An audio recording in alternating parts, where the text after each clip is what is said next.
ya. Nah, Bapak Ibu dapat menjelaskannya. Lalu yang kedua, Bapak dan Ibu mampu menjelaskan fungsi, tujuan, proses ya, seperti biasalah secara teoritis. Dan Bapak Ibu bisa lihat ya di sini mampu menjelaskan prinsip komunikasi supaya kita nanti dalam menerapkannya berdasarkan pengetahuan yang kita peroleh pagi ini. Lalu yang ini yang penting, yang keempat, Bapak Ibu mampu menyusun dan menyampaikan pesan pentingnya perpustakaan sekolah kepada stakeholder, pemangku kepentingan untuk peningkatan kualitas proses belajar mengajar. Lalu dan yang terakhir mampu menjelaskan hal-hal yang perlu dipertimbangkan. Seperti tadi, mungkin ada faktor budaya dalam komunikasi interpersonal.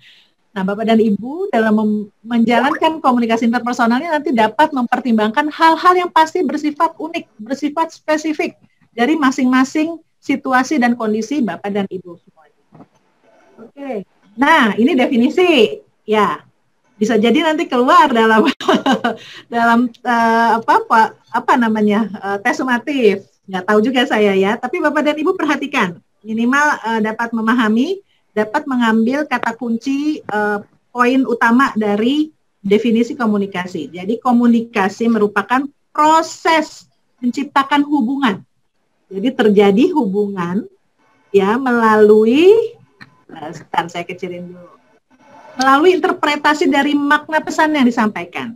Hubungan terjadi, ada pesan yang disampaikan, lalu terjadi interpretasi, pemaknaan atas pesan yang disampaikan, sehingga diterima dan mendorong terjadinya respons. Jadi ada berapa tadi kata kuncinya? Proses menciptakan hubungan, pesan yang disampaikan, lalu interpretasi, dan mendorong terjadinya respons. Jadi 4 ya. Oke. Ini itu menurut Griffin 2012.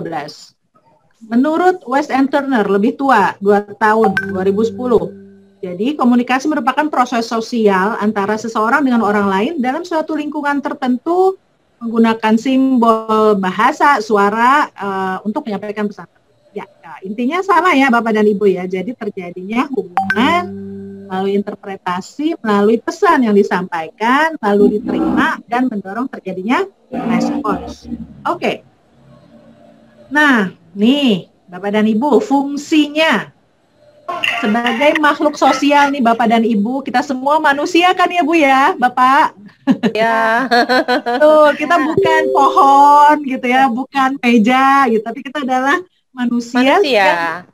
Yang diciptakan Tuhan sebagai makhluk sosial. Jadi pasti akan saling berhubungan satu sama lain dan saling membutuhkan. Ya, jadi itulah fungsi komunikasi sebagai media untuk saling berhubungan dengan orang lain dan lingkungan. Lalu apa tujuannya? Tujuan komunikasi ini seperti ini. Jadi dia merupakan siklus terus-menerus sampai nanti yang kuasa memanggil kita sampai kita tidak mampu lagi berkata-kata. Ya, nah ini mulai tujuan komunikasi bisa untuk belajar, untuk menemukan hal-hal ya, atau istilahnya sekarang anak-anak apa Bapak dan Ibu kepo gitu ya, kenapa sih ini begini, itu kenapa begitu gitu ya. Nah itu komunikasi. Lalu kemudian yang kedua menghubungkan, lalu yang ketiga ini to influence, untuk mempengaruhi, untuk membujuk gitu ya, untuk bermain, untuk membantu, tapi keseluruhannya dapat terjadi dengan baik tanpa masalah ya. Ini kita lagi bicara yang harmonis dengan dibingkai oleh adanya ini apa nih Bu yang di tengah Bapak? Trust, kepercayaan. Betul, kepercayaan satu sama lain. Trust ini yang akan saya tekankan dalam nanti Bapak dan Ibu mempraktikkan komunikasi interpersonal yang Bapak Ibu pelajari sekarang. Jadi bagaimana membangun trust dari orang yang kita ajak bicara kepada diri kita, dan itu aspeknya banyak, ada integritas, ada macam-macam. Nah, ini hubungannya nih. Ini adalah peta ya, bagaimana yang menjelaskan bagaimana hubungan komunikasi interpersonal dengan keberhasilan perpustakaan sekolah, pengelolaan perpustakaan sekolah. Jadi dimulai dari adanya nilai dalam diri kita, nilai-nilai. Ini nilai bukan nilai-nilai agama ya Bapak dan Ibu, tapi nilai-nilai mengenai tadi yang pertama saya tanya, pentingnya perpustakaan sekolah. Nah, semakin kuat nilai-nilai yang diyakini Bapak dan Ibu semua terkait keberadaan perpustakaan sekolah Bapak dan Ibu, semakin kuat energi daya dorong Bapak dan Ibu untuk mengembangkan, berjuang membangun perpustakaan sekolah. Lalu yang kedua, kepercayaan tadi, belief ya, sama tadi. Apakah Bapak dan Ibu percaya bahwa perpustakaan sekolah bermanfaat, berguna untuk peningkatan kualitas proses belajar mengajar? Semua menyatakan bermanfaat. Percaya. Betul. Sangat percaya sekali. Betul. Nah, itu yang dibutuhkan, itu yang saya butuhkan, itu yang Bapak Ibu butuhkan untuk mengembangkan, untuk mengelola perpustakaan sekolah. Maka akan terbentuk yang namanya keyakinan atau faith. Ya, orang kalau udah yakin, itu udah susah gitu untuk pindah ke lain hati gitu ya. Nah, keyakinan ini nanti memiliki energi yang besar nih, keyakinan ini. Nah, maka dia akan mampu untuk melakukan komunikasi interpersonal dengan baik. Akan mendorong dia, keyakinan ini akan mendorong dia melakukan komunikasi interpersonal. Nah, dalam komunikasi interpersonal ini nanti perlu ada pesan yang perlu Bapak Ibu sudah rumuskan, sudah rencanakan, sudah buat strateginya untuk melakukan komunikasi interpersonal. Untuk apa melakukan komunikasi interpersonal? Untuk membangun kepercayaan ini Bapak dan Ibu. Kepercayaan dari pemangku kepentingan. Ada kepala sekolah, mungkin ada siswa guru, ada wali murid, ya, ada guru lain, atau mungkin ada diperbolehkan untuk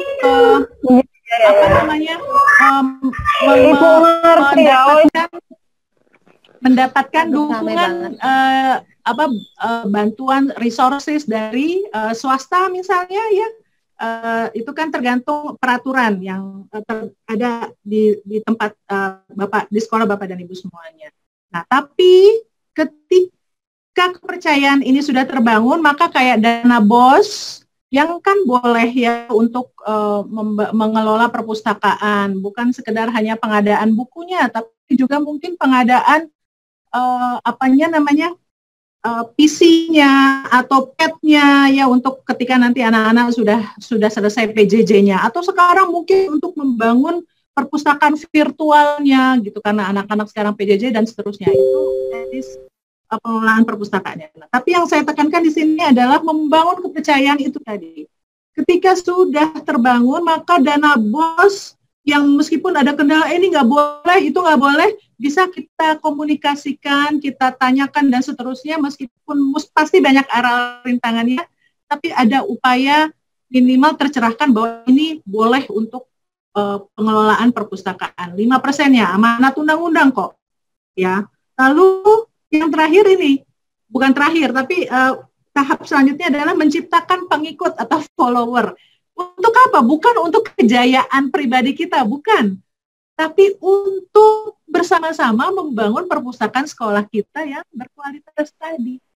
Gitu. Kemarin Perpustakaan Nasional mengadakan webinar ya, Pusat Pengembangan Pustakawan, mengundang pustakawan perguruan tinggi di Ohio, Amerika Serikat.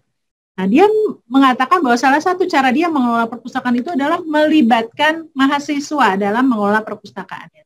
Nah, nanti kita mungkin bisa membangun strategi melibatkan siapa, melibatkan siswa atau yang lain ya, Bapak dan Ibu yang lebih paham. Oke, nah jadi ini jenis hubungan interpersonalnya ada macam-macam. Ini yang beragam secara keilmuannya dulu. Hubungan interpersonal yang pertama persahabatan ya. Ini dilandasi kebutuhan untuk saling memperoleh manfaat, saling memahami, berkelompok. Nah, ini ikatannya kuat. Lalu Hubungan percintaan. Nah, di hubungan interpersonal yang dipengaruhi emosi. Ada rasa cinta, ada cemburu, dan sebagainya. Lalu yang ketiga adalah hubungan kekeluargaan atau hubungan keluarga. Ini ada peran. Masing-masing anggotanya punya perannya masing-masing. Lalu sama-sama membangun untuk masa depannya, lalu saling memberi ruang untuk saling berkembang semua anggotanya. Lalu yang ketiga adalah hubungan interpersonal di tempat kerja. Nah, ini bentuk komunikasi interpersonal, membangun hubungan yang menempati ruang tertentu, yaitu di kantor atau di tempat kerja, perlu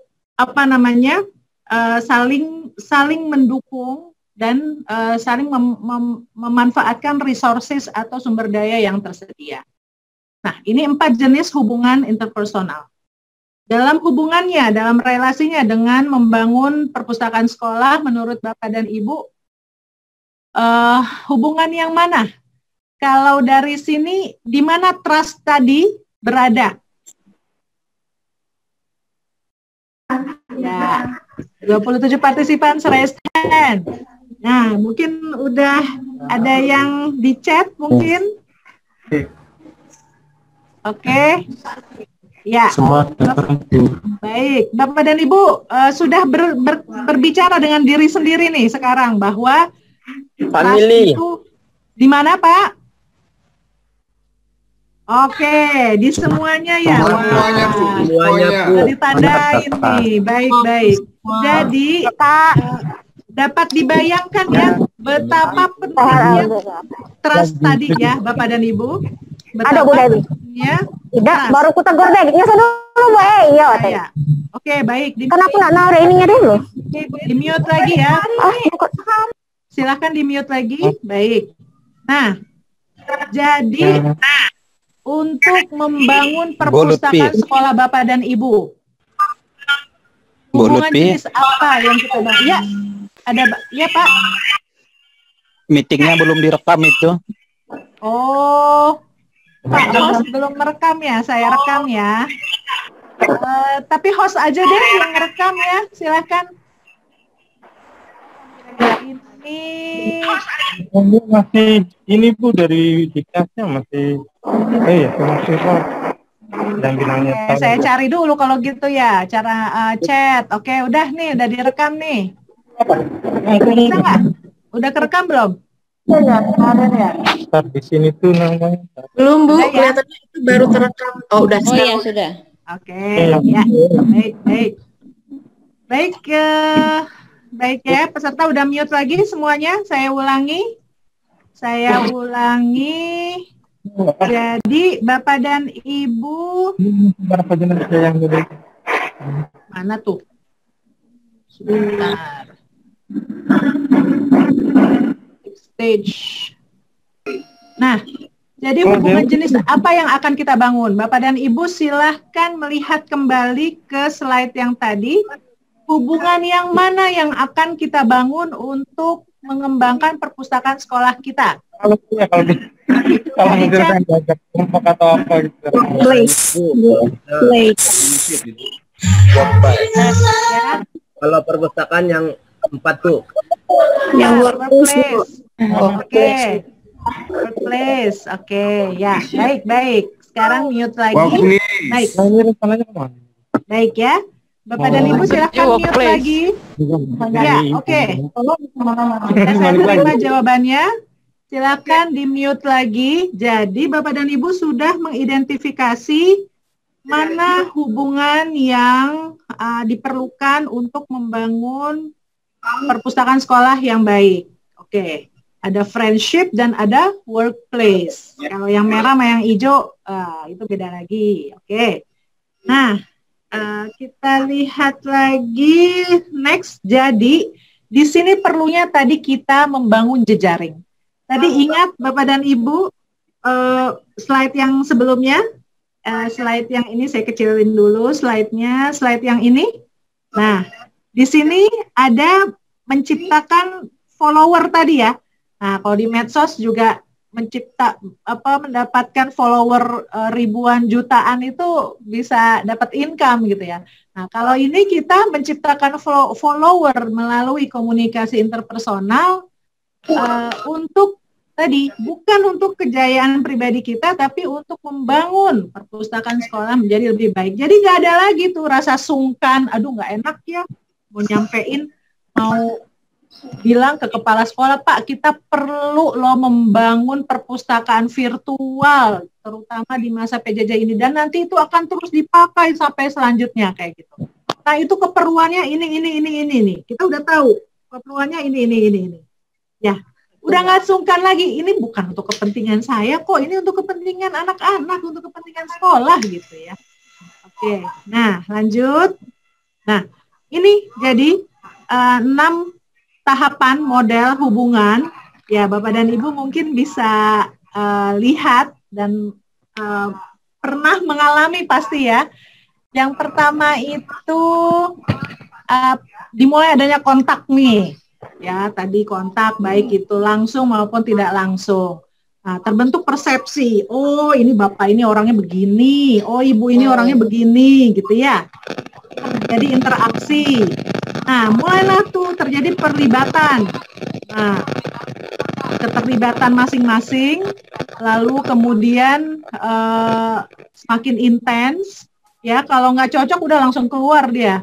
Ini juga di awal ketika punya persepsi, itu enak gitu. Dia langsung keluar tuh kalau nggak masuk gitu.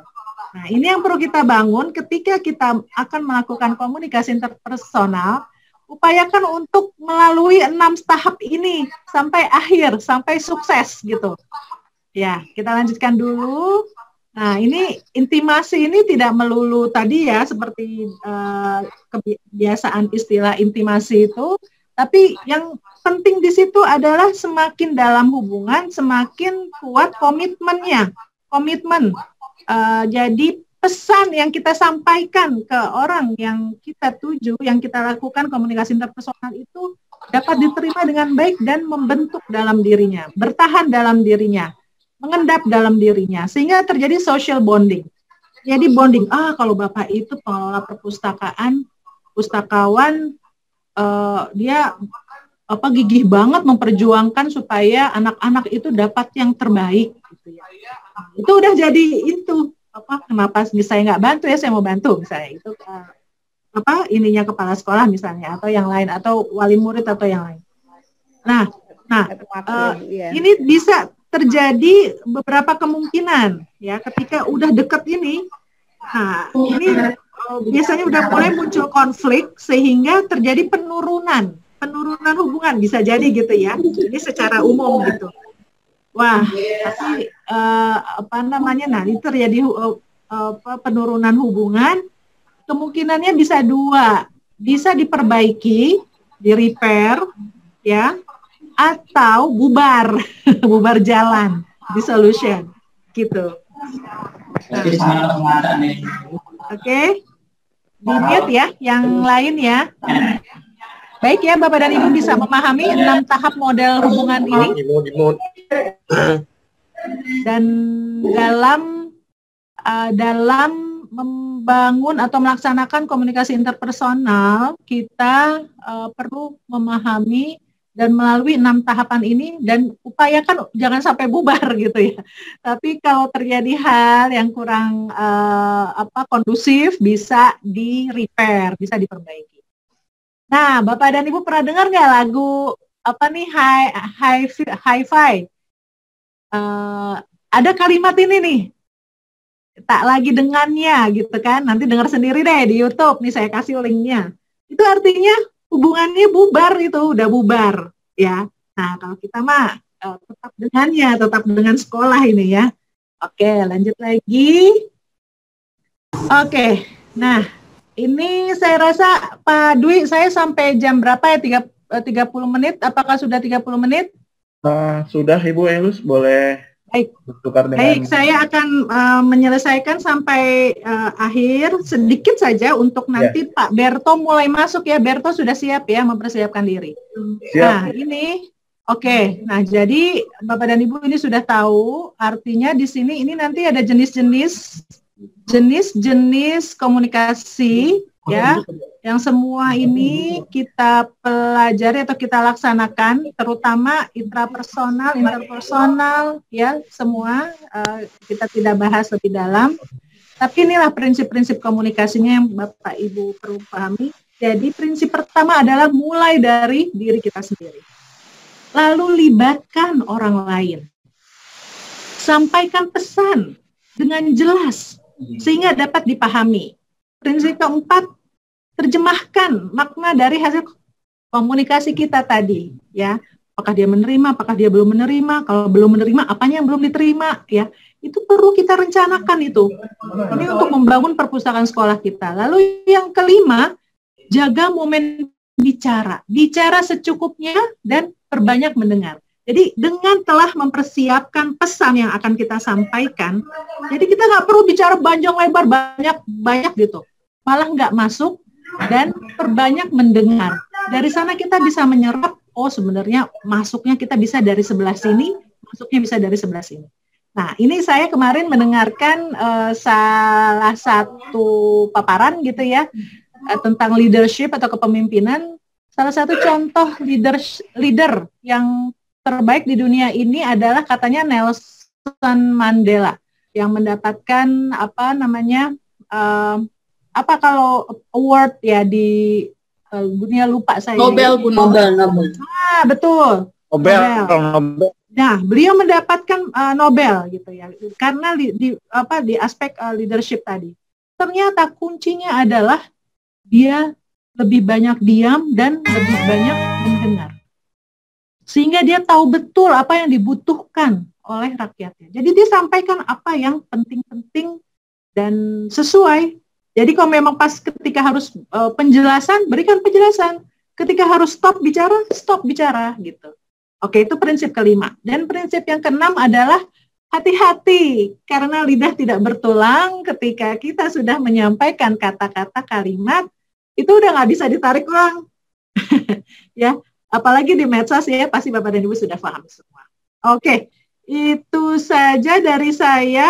Silahkan Alberto untuk menyampaikan apa cara membuat e-magazine atau majalah virtual sebagai bentuk dari komunikasi, bentuk dari hasil komunikasi interpersonal. Ya, saya stop share ya. Silakan. Baik, terima kasih Bu Ilus atas kesempatannya. Bapak dan Ibu sekalian, selamat pagi. Semangat pagi. Perkenalkan, saya Ahmad Riyadi Alberto. Hari ini membantu Bu Ilus untuk menjelaskan tentang pembuatan majalah digital. Suara saya sudah terdengar dengan jelas kan, Ibu dan Bapak? Jelas, Pak. Baik, hari ini sangat bersemangat sekali, Ibu dan Bapak. Saya jadi ikut bersemangat juga.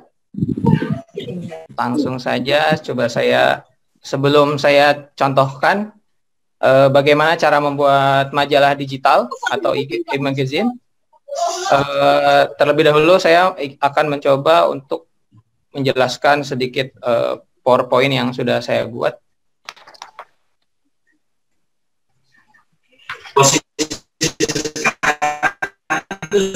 Oke, Ibu dan Bapak,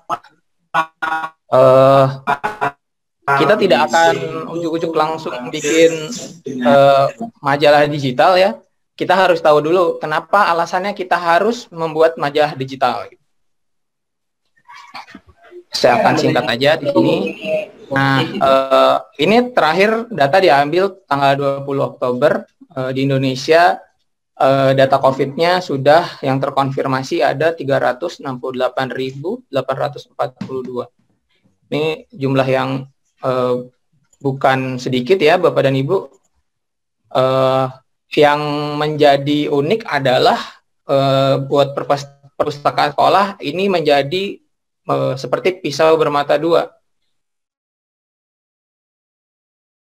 Satunya saya mengetahui caranya untuk tetap memanfaatkan perpustakaan di tengah pandemi. Nah, tapi yang kebanyakan terjadi, perpustakaan, terutama perpustakaan sekolah, ini ketika saat ini tuh banyak yang mati. Tidak bisa jalan programnya karena belum terbiasa untuk melakukan layanan secara jarak jauh.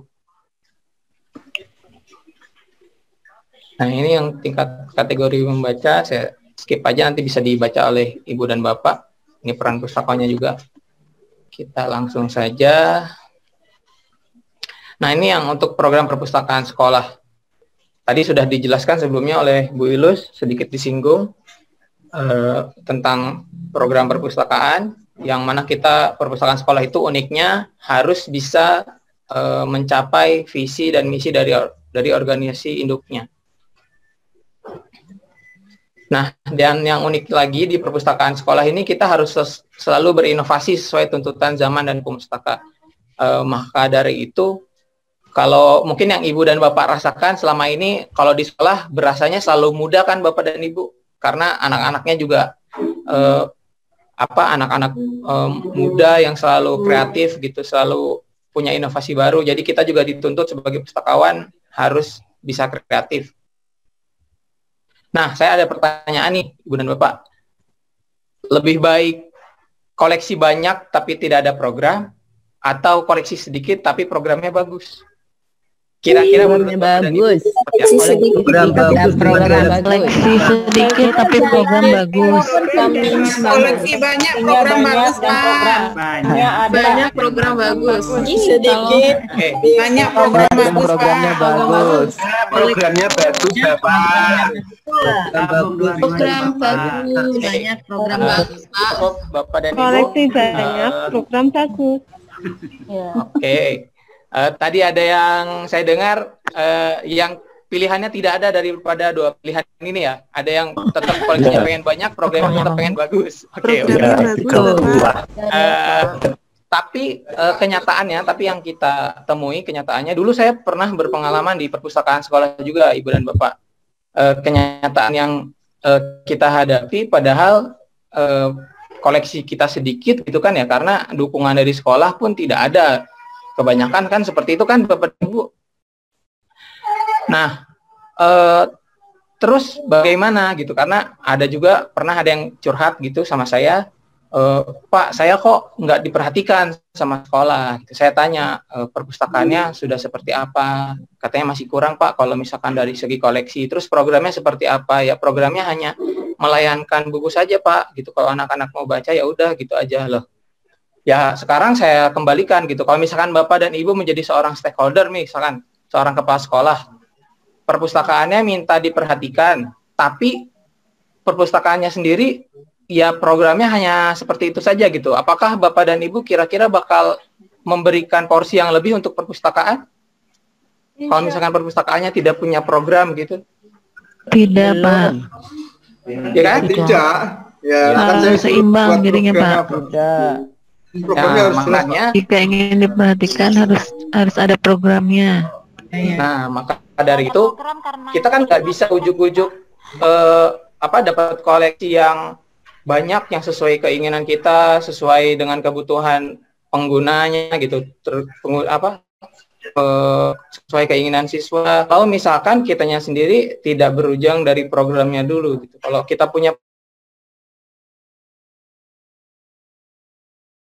stakeholder juga pasti memperhatikan gitu kok. Wah, ini perpustakaan bagus juga nih. Apa yang kurang kiranya bisa didukung seperti itu. Nah, terus saya skip aja yang ini.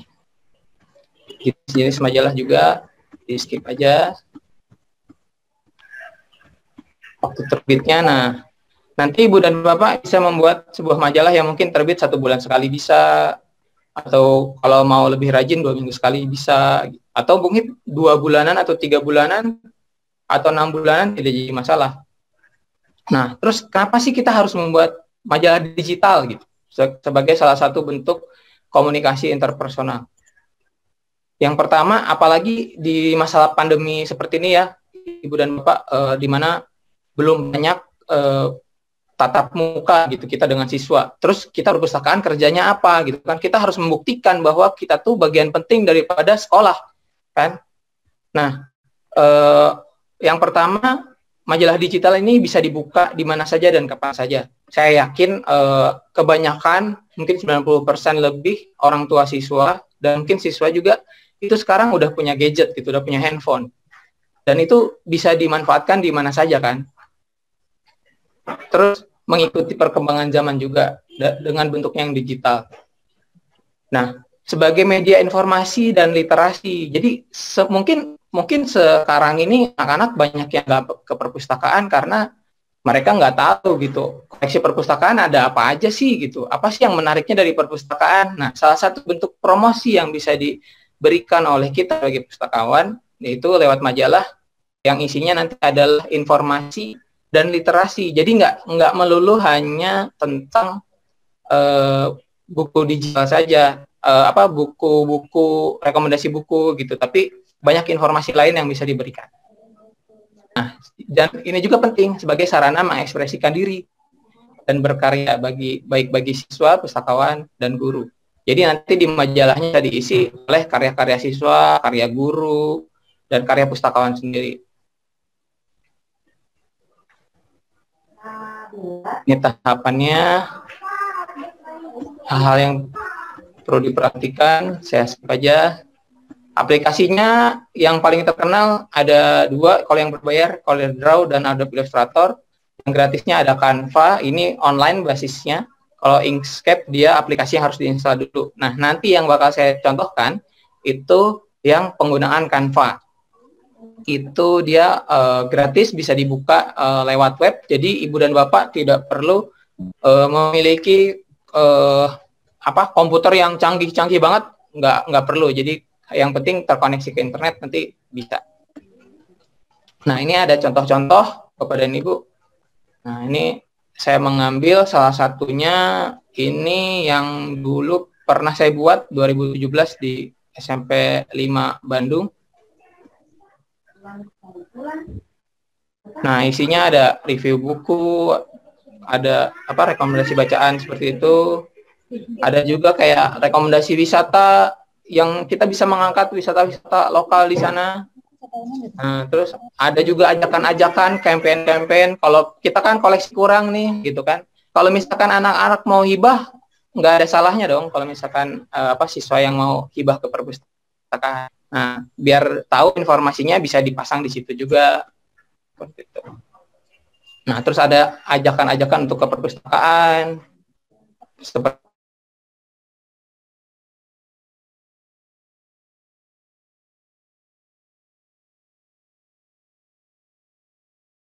buat ini, dan ternyata animonya luar biasa. Itu hampir 100 orang siswa yang mendaftar dari kelas 1 sampai kelas 3. Itu untuk angkanya sangat banyak sekali ya. Untuk kita yang di perpustakaan yang cuman mengelolanya misalkan 2 sampai 3 orang mengelola 100 pustakawan cilik. Berarti kan banyak gitu minat siswa itu sebenarnya, tinggal tergantung kitanya mau menarik mereka atau tidak. Jangan ditunggu, tapi harus ditarik oleh siswa. Nah, bisa juga untuk promosi media sosial perpustakaan atau sekolah gitu. Terus ada fakta-fakta menarik tentang membaca misalkan, itu nanti bisa dimasukkan ke majalahnya. Nah, langsung aja saya coba cara membuat majalah digitalnya ya. Ya, udah kelihatan kan Ibu dan Bapak? Di sini saya masuk ke Canva. Nanti Bapak dan Ibu bisa masuk ke Canva, canva.com. Nanti tinggal bisa login, bisa daftar pakai Google, bisa pakai Facebook. Saya coba.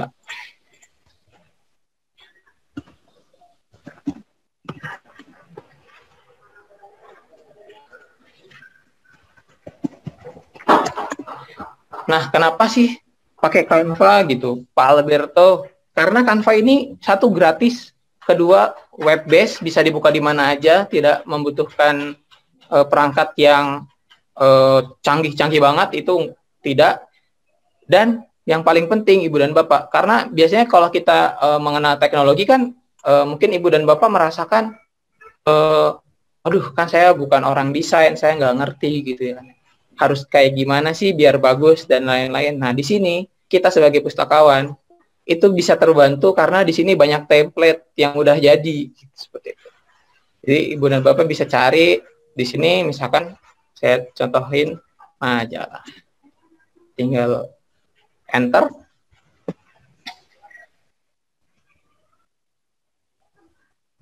Nah, nanti banyak di sini nih rekomendasi majalah-majalahnya dari cover dan yang lain-lain. Misalkan saya contohkan yang ini ya. Tinggal diklik, nanti dia buka tab baru. Nah, nanti dia otomatis udah desainnya seperti ini dan Ibu dan Bapak, ini mudah banget nih kalau udah kayak gini. Kita bisa ganti gambar tulisannya sesuai selera kita, benar-benar sesuai selera kita.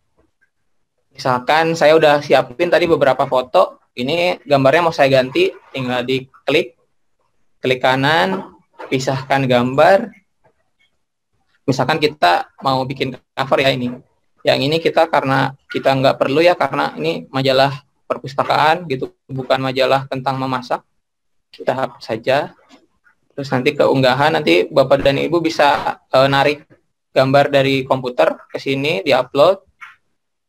Nah, terus tinggal pilih gambarnya, misalkan yang ini.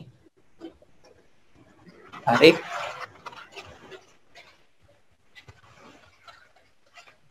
Nanti tinggal disesuaikan. Nah, misalkan kayak gini, terus diganti tulisan Steam-nya. Ini tinggal diklik-klik aja Ibu dan Bapak, jadi template-nya udah ada, tinggal buka, tinggal disesuaikan, tinggal diklik-klik aja. Misalkan saya namain literasi. Nah, ini ukurannya misalkan saya ganti.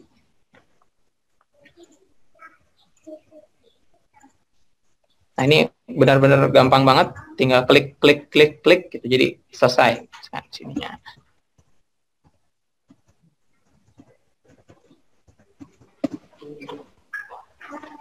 Ini logo pakai PKD. Nah, ini Hadapi.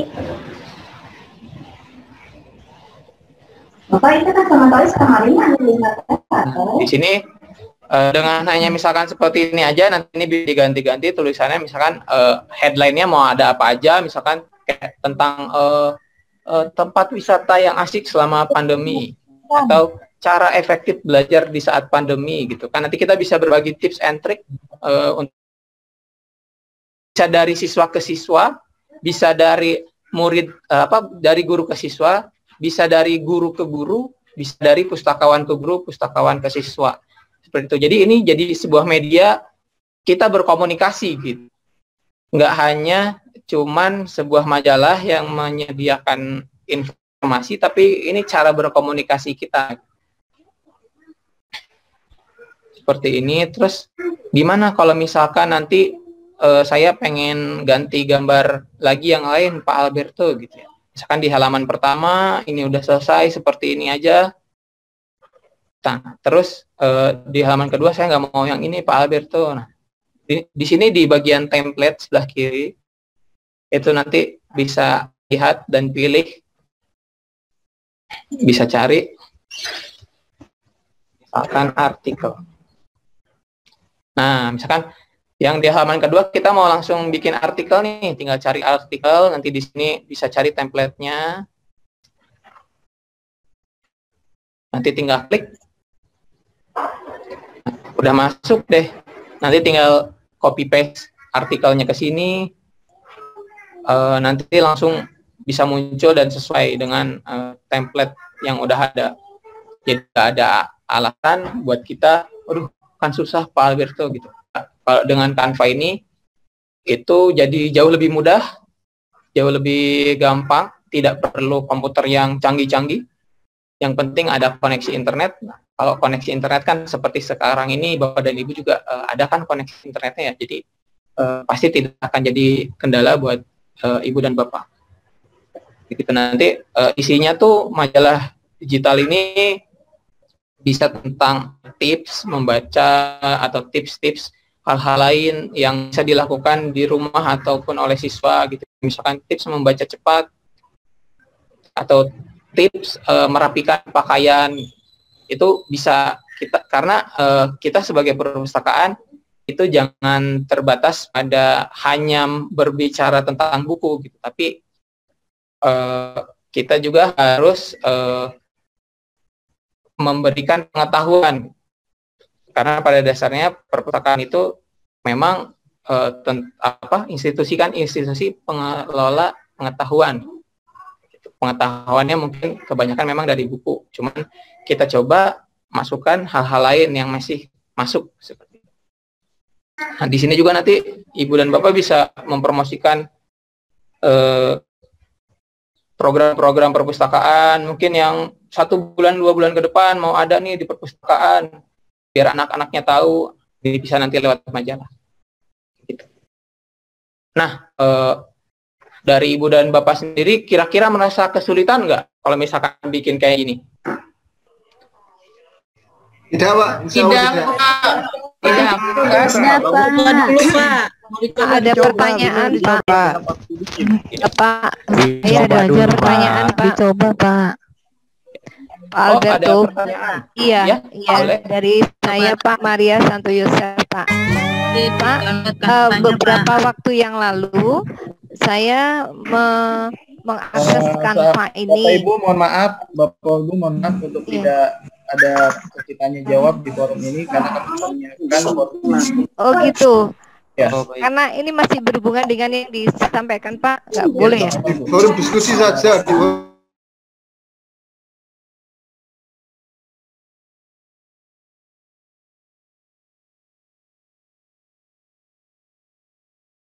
Silakan lanjutkan aja. Ya, boleh ya saya bertanya? Nanti saja, Bu. Oh ya, oke. Terima kasih. Lanjutkan aja Pak Riyadi, bagus sekali. Ya. Nah, sejauh ini kalau misalkan untuk pembuatan majalah di Canva-nya, ini seperti ini saja Ibu dan Bapak. Kan tadi sudah tinggal register, login, cari template-nya, terus siapkan gambarnya. Gambarnya bisa dari mana saja. Bapak Ibu bisa juga memanfaatkan Freepik, namanya freepik.com. Coba saya share ya.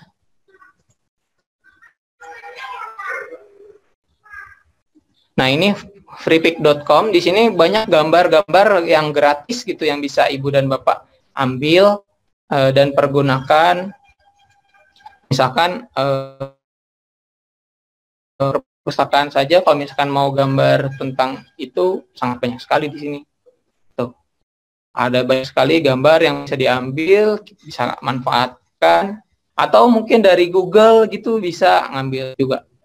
Jadi pembuatannya mudah, tidak diperlukan komputer yang begitu canggih gitu kan. Biasanya kalau untuk desain ini sangat berat sekali kan, speknya yang tinggi gitu. Nah, tapi dengan adanya Canva ini kita bisa menghemat dan mengefektifkan anggaran. Kalau misalkan aduh anggarannya besar banget nih kalau misalkan saya harus bikin kayak ini. Nah, kalau yang ini bahkan mungkin sangat minim sekali gitu anggaran yang dibutuhkan, karena ya hanya butuh komputer yang apapun komputernya, yang penting koneksi ke internet ada seperti itu. Nanti kalau misalkan sudah selesai, Ibu dan Bapak sudah selesai mendesain semuanya, misalkan sudah selesai, di sebelah sini kita bisa langsung unduh. Diklik, nah diunduhnya nanti tergantung kita ingin bentuknya apa. Ada PDF, ada JPG, nah, ada berbentuk video pun bisa jadi slideshow seperti itu, atau GIF. Misalkan kita maunya ke PDF. Terus di sini nanti kita coba ini hapus dulu karena gambarnya premium. Nah, nanti tinggal diunduh, ditunggu proses pengunduhannya.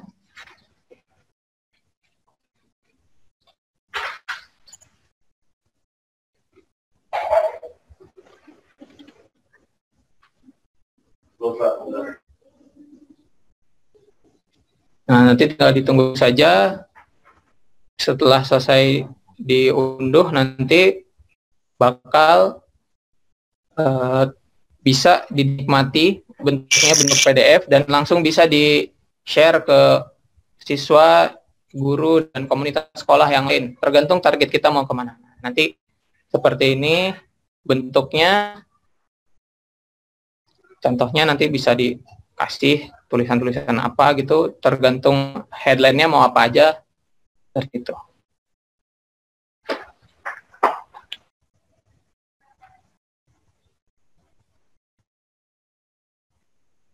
Nah, nanti juga kita bisa ngasih kayak profil tokoh-tokoh di sana juga, di majalah.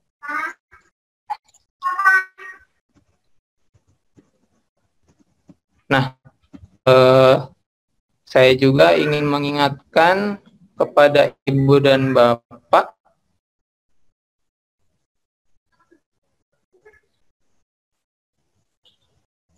bahwa ketika kita membuat majalah digital, nah ini hal-hal yang harus kita perhatikan. Temanya mau apa, desain covernya, cover yang menarik pasti akan menarik banyak orang juga untuk membaca majalahnya. Terus gaya penulisannya tentu harus disesuaikan antara gaya penulisan untuk siswa SD, SMP, maupun SMA. Nah ini nanti yang kita bisa belajar juga nih, ikut belajar sama guru-guru bahasa gitu, seperti itu. Terus juga jangan lupa untuk pengambilan data dan set juga itu sangat penting, harus dari tempat-tempat yang terpercaya dan bisa dipertanggungjawabkan, dan gambar dan ilustrasinya juga harus menarik. Itu bisa didapatkan di Google dan tadi seperti yang saya jelaskan di FreePic. Nah, kalau dari saya itu seperti itu aja, udah 15 menit kayaknya Mas ya.